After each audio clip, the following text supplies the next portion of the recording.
आप देख रहे हैं देश लाइव, देश की आवाज। हमारे समय देश में 10,750 ITI खुले। कितने? 10,750 ITI खुले। इसमें सरकारी 500 ITI हमने खोला। इसलिए खोला कि स्किल वर्कर्स हमको मिले। इन्होंने क्या किया? स्किल डेवलपमेंट अपना एक नाम नया देकर आज तक कोई नए ITI गवर्नमेंट के खोले नहीं, क्योंकि गवर्नमेंट के जब खोलेंगे तभी गरीबों के बच्चे उसमें पढ़ेंगे। अगर ITI अगर प्राइवेट कितना भी करेंगे तो गरीब के बच्चों को, मजदूरों के बच्चों को उसका फायदा नहीं होगा। उसीलिए हमने 500 ITI खोले और 10,750 ITI में ज्यादा से ज्यादा संख्या बना के दिए और अपग्रेडेशन भी किए। आज वो बोल रहे नए नए जुबान, जरा भाषण देने की जुबान रहने से वो जरा ज्यादा बात करते हैं। लोग क्या उनके बातों को मोहित होते हैं? काम तो कुछ नहीं करते, हम तो काम करते हैं लेकिन इधर नहीं देखते। लोग कभी कभी भाषण सुनते रहते हैं, मन की बात। अरे हम तो काम की बात करते हैं। 2014 के बाद मोदी सरकार ने मजदूरों के अधिकारों पर चोट पहुंचाई। पहले का बयान लेबर वेलफेयर का ढांचा नष्ट कर दिया। सालों की मेहनत से कांग्रेस सरकारों ने मजदूरों की रक्षा में जो कानूनी उपाय किए उसे चंद उद्योगपतियों के फायदे के लिए कमजोर कर दिया और श्रमिकों के शोषण के लिए खुली छूट दे दी। और सारे विपक्ष के विरोध के बाद भी लेबर कोड्स को मोदी सरकार ने कोरोना काल में पारित करा दिया, जो ILO कन्वेंशन की भावना के भी खिलाफ था। लेकिन इसके बारे में क्यों नहीं आवाज उठ रहा, मुझे समझ में नहीं आ रहा। अरे पहले हमारे पास छोटी मोटी कुछ गलतियां होती, कांग्रेस के पीरियड में सब रास्ते बंद होते थे, सब जगह टकराव होता था, तोड़फोड़ होती थी। और वो कराने वाले कौन? वही लोग RSS के मजदूर संगठन वाले ही। आज वो गपचुप है, वो कुछ बात ही नहीं करते हैं क्योंकि सरकार उनकी है। मोदी सरकार इन काले कानूनों के बाद एक और कानून बनाया। आप समझ सकते हैं ये कौन सी कानून है? हड़ताल करने पर 1 साल की सजा और 10,000 रुपए का जुर्माना। हड़ताल के लिए चंदा या मंच देने वालों पर जुर्माना और जेल का प्रावधान उन लोगों ने किया जिनके भाषणों में दिन में 2 बार तो इमरजेंसी के बारे में बोला जाता है। वो लोग कर रहे हैं ऐसे कानून। जुर्माना करना, जेल में भेजना, ये सारी चीजें वो लोग। और बीजेपी RSS नेता ये तो नारा ऐसा लगाते हैं, श्रमेव जयते। मोदी सरकार अमीरों और गरीब बनाने में जुटी है, उसे मजदूर किसान नहीं दिखता। देश के टॉप यानी सबसे ऊपर 5% लोगों के पास 62% दौलत है। 5% लोगों के पास 62% दौलत है। वहीं नीचे 50% लोगों के पास केवल 3% दौलत है। और GST जिसका आवंटन होता है सब राज्य को, और जो GST हम देते हैं, जो आमदनी सरकार को होती है, उसमें नीचे के 50% आबादी 64% GST देती है और अमीरी को सबसे कम 3-4% उनका होता है। लेकिन हमारा पूरा पैसा LIC के थ्रू, बैंकों के थ्रू, सबके थ्रू चलता है। अदानी को 80,000 करोड़ लोन देते हो, लेकिन यहाँ पर जो मजदूर, जो पब्लिक अंडरटेकिंग्स 2 करोड़ 2 करोड़ 49 लाख फायदा करते हैं, तो उनके पेट पे आप लात मार रहे हैं, बंद कर रहे हैं। गवर्नमेंट का काम बिजनेस करना नहीं है। ये मोदी साहब ने गुजरात में बोला था जब वो चीफ मिनिस्टर थे। फिर बिजनेस करना नहीं है तो क्या है भाई? पब्लिक सेक्टर यूनिट्स में 2014 में जब हमारी सरकार थी 13,51,000 लोग काम करते थे। कितना? 13,51,000 लोग काम करते थे। आज मोदी सरकार के अंदर 8,41,000 काम लोग करते हैं। तो आप ही सोचिए कितना कम हो गया। 5 लाख नौकरियां इसी में कम हो गए। और ये कहते हैं हर साल मैं 2 करोड़ नौकरियां दूंगा। कहाँ भाई तुम्हारे 2 करोड़? ये पब्लिक सेक्टर के आंकड़े हैं, मेरे नहीं है। ये पार्लियामेंट में उन्होंने जो दिया है वो है। और बैंक्स में 8,86,000 इतने एम्प्लॉइज थे। आज कितने हैं? 7,80,000। तो करीब 1 लाख लोगों को निकाला गया। रेलवेज में 18 लाख लोग थे, वो घटकर थोड़े कम हो गए थे, लेकिन बड़ी संख्या में रेलवे में काम करते थे। आज 11,08,000 लोग काम करते हैं। तो 7 लाख नौकरियां चले गए। मोदी सरकार एक एक कर तमाम पब्लिक सेक्टर्स को खत्म कर रही है। तुम्हारे 18 करोड़ नौकरियां कहां गए? वो भी जुमला, वही खुद ही बोलते हैं वो ये जुमला है। 15 लाख वो भी जुमला है। तो समझ लीजिए जो कुछ मोदी जी और शाह जी कहते हैं वो सब जुमले हैं।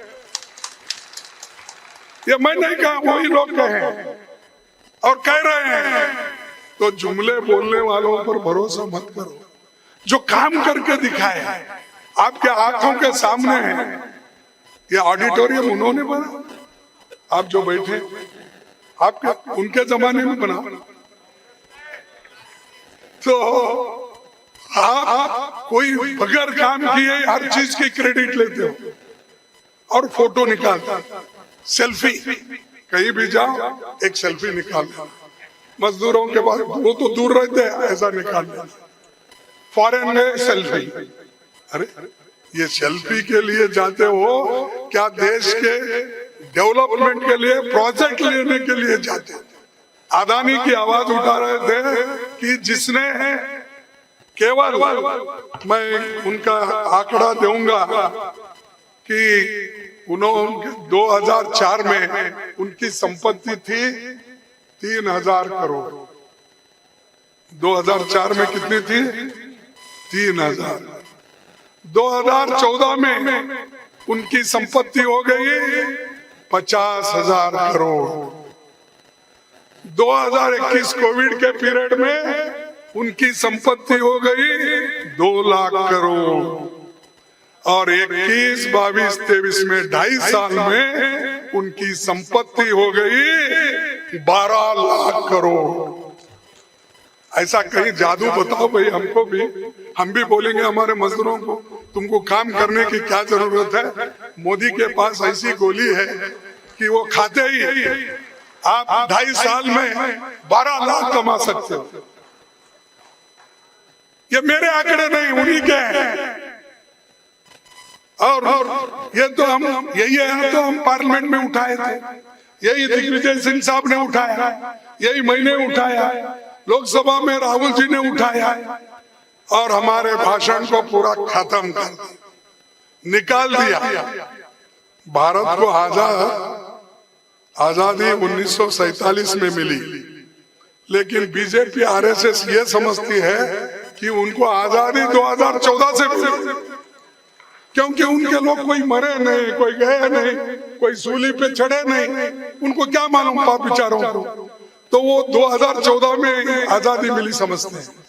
लेकिन जो लोगों ने, जिन पार्टी ने, जिन नेताओं ने जेल झेली, मार खाए, लाठी खाए, उनको मालूम होता है। आपको क्या था, आप तो गद्दी पे बैठे हैं, सुख चैन से सरकार कर रहे हैं और हर जगह जाना टिंगल उड़ा।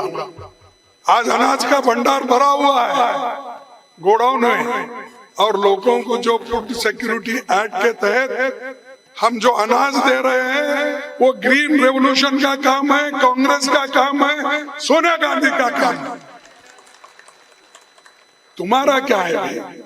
हम जो बनाए हैं उसमें 5 केजी कोविड में देकर, ये प्रधानमंत्री का क्या है, वो प्रधानमंत्री दे रहे हैं।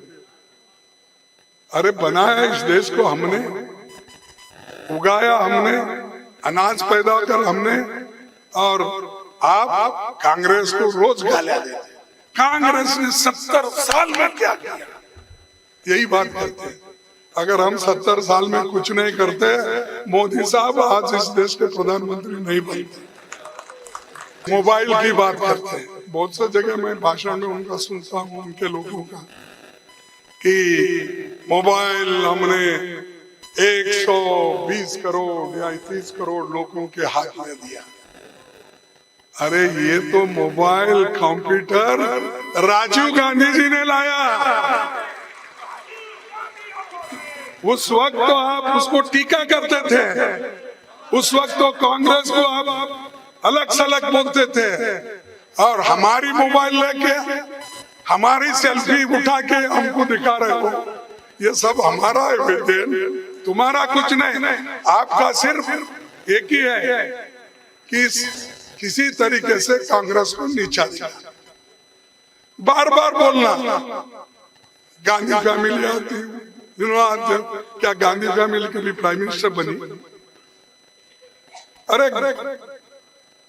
गांधी, अब सोनिया गांधी जी हो, राहुल गांधी जी हो, क्या कभी प्राइम मिनिस्टर बनने की ख्वाहिश की? कभी प्राइम मिनिस्टर बने, कभी मिनिस्टर बने, कुछ नहीं। लेकिन रोज उठते ही उनके खिलाफ क्यों बोलते हैं? कोई पॉलिसी है तो बोलो, कहीं गलती है तो बोलो, लेकिन व्यक्तिगत बोलते ही जाना उनके खिलाफ। क्योंकि उनके खिलाफ अगर हम बोलते गए, अगर उनकी छवि खराब हो गई तो कांग्रेस खत्म होता है, ये उनके दिल में है। मैं देखा पार्लियामेंट में बार बार यही कहते, ये मोदी एक तरह, सारे अपोजिशन एक। भाई इतनी घमंड नहीं करना चाहिए। हाँ, मोदी अकेला एक तरफ। अरे तुम अकेले हो, बीजेपी पार्टी है तुम्हारे साथ, आरएसएस है तुम्हारे साथ, दूसरे लोग हैं तुम्हारे साथ। पाप बेचारे इनको बनाने वाले तो घर में बैठ गए, और इन्होंने अकेला छाती ठोक ठोक के बोलते हैं मैं अकेला काफी हूं सबके लिए। 56 इंच जरा कमजोर हो गया, जरा 1 इंच कम हो गए जैसा दिख रहा, देखेंगे फिर। मैं 56 इंच की बात नहीं करता, लेकिन जो आदमी अपने आप को इतना घमंड से बात करता है, जनता उसको डेमोक्रेसी में सहन नहीं करेगी। ये लोकतंत्र है। इसीलिए मैं उनको यही कहना चाहता हूं, कम से कम ये ऐसी बातें बोलने का तो आप छोड़ दीजिए। चुने हुए प्रतिनिधि को वो बुला लेते हैं, डराते हैं, ईडी का, इनकम टैक्स का, सीबीआई का डर उनको बिठाते हैं, और हमारे ऊपर डर बिठा के पाप बेचारे को लेते हैं और कहते हैं कि भाई ये इनकम टैक्स में है, वो फलाने में है, इसको ये कलंकित है, कांग्रेस से चुना है, उसको डराता है। लेकिन वही कांग्रेस का आदमी, वही किसी और पार्टी का आदमी, वो जब बीजेपी में लेते हैं ना, तब वो पवित्र हो जाता है, क्योंकि उनके पास बहुत बड़ा वॉशिंग मशीन है।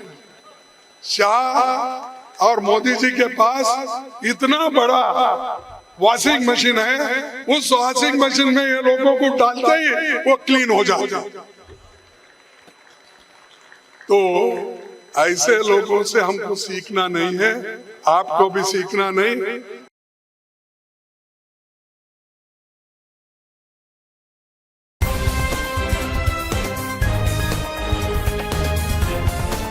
देश और दुनिया की तमाम छोटी और बड़ी खबरों के लिए हमारे चैनल को सब्सक्राइब करना न भूलें और बेल का बटन जरूर दबाएं।